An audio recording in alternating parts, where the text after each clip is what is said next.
Guess who's back? Back again. Reacher's back, and he's got friends. Well, not really friends, but people he works alongside with.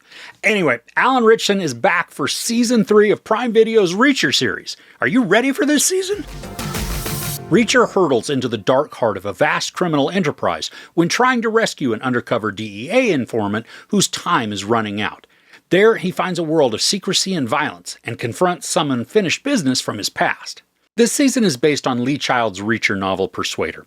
Kinda like in Season 1, he is more on his own this time, rather than working with his larger team as he did in Season 2.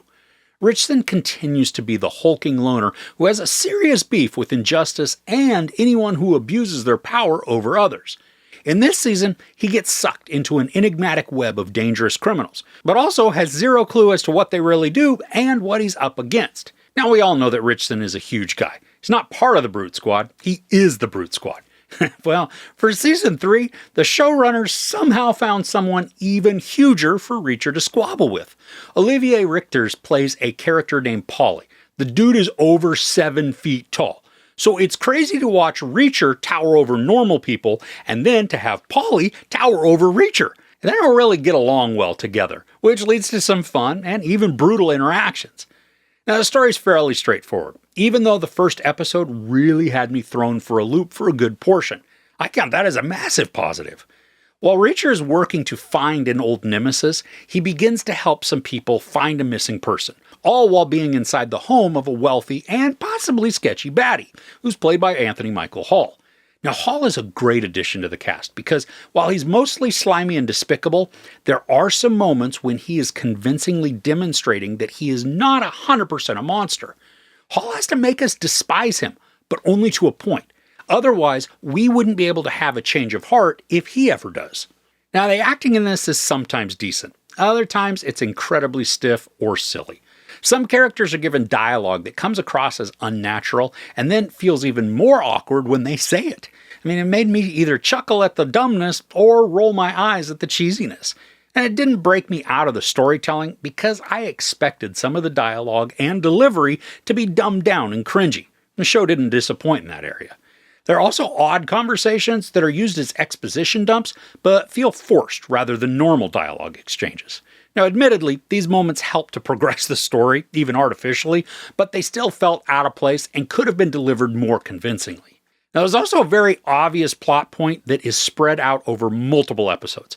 It began to become annoying at how the story would continue to tease what we all know would happen and then draw it out. And it's not like this portion doesn't add emotion to the plot, because it does, but it began to lose effectiveness the longer the will he or won't he was dragged out. But speaking of obvious points, I appreciate how some repetitious story points are called out by Reacher, which then allows him, other characters, even the story itself, to pivot a bit to create different outcomes other than ones we'd seen already in the season. And it's a small item, but one that was addressed so that it shows the writers were aware they were going down a very similar path and they needed to change some things up. Now, if you watch this show because you like to see some gnarly kills and brutal fights, that is great, because this season continues to deliver. There are a lot of the run-of-the-mill kills with gunfights and sprays of bullets, but the fun comes when we watch Reacher go hand-to-hand with somebody. There are more than a couple of times where he uses his hands and arms to absolutely destroy somebody else's bones. We get to hear the glorious snap and the crunch as he does it. I mean, it's nasty, but very satisfying. There are also some very tense moments that involve a certain Soviet type of roulette, and the way this is carried out is nail-biting and a bit scary. I mean, the look in the people's eyes goes from afraid to unhinged. Oh, good gravy, it's intense. There's a point towards the finale of the show where the story gets a bit too overstuffed, bringing in more entities that can compromise plans and outcomes.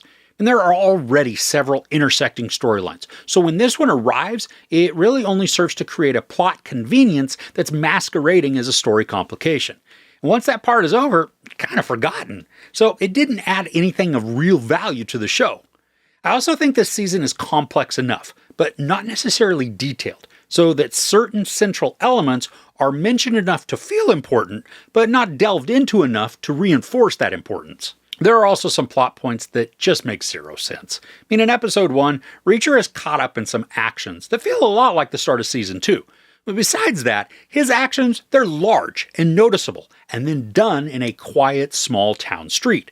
But then in a later episode, he revisits that same part of the small town and doesn't have any fear of being recognized. I mean, I know this is a nitpick, but it's one of those elements within the storytelling that stood out as lazy and very unbelievable, especially in one that already feels mildly far-fetched in spots. Now, despite these drawbacks within the show, I still found it to be funny, energetic, and tense. Ritchson has a very dry and sarcastic sense of humor, with timing that makes his character way more clever and smart than he appears. The deadpan delivery also works in his favor to garner chuckles, with a few times making me laugh out loud because of his reactions to his circumstances. The show makes for a decent binge, with 8 50-ish minute episodes. Because there is action and urgency included in each one, the pacing doesn't drag, even when some of the arcs aren't as engaging as the rest of the show. Now, if IMDb is correct, the first 3 episodes drop at once, followed then by an episode a week through the end of March. Now, luckily, there is enough violence and action, along with some mystery, to keep you wanting to come back for more. But I think this is way more enjoyable as a binge than a weekly watch. So, for Season 3 of Reacher, I had fun. Alan Ritchson continues with his hulking persona, but one that's not devoid of emotions or admirable standards. The story and characters' commitment to creating energetic and thrilling action sequences work to keep the pace quick and exciting, even when the story elements are less than thrilling. The dialogue and delivery still waver between believable and eye-rolling, drawing more attention to the cheese than probably is intended. While some plot points are obvious and still drawn out, this is counteracted by dry humor and an engaging story of vengeance. If you've been a fan of the previous 2 seasons, you are most likely gonna love this one too. Captures all of the charm and quirks while delivering bone-crunching blows. There's no sex or nudity, a lot of profanity, and a ton of violence. I give Season 3 of Reacher 4 out of 5 couches.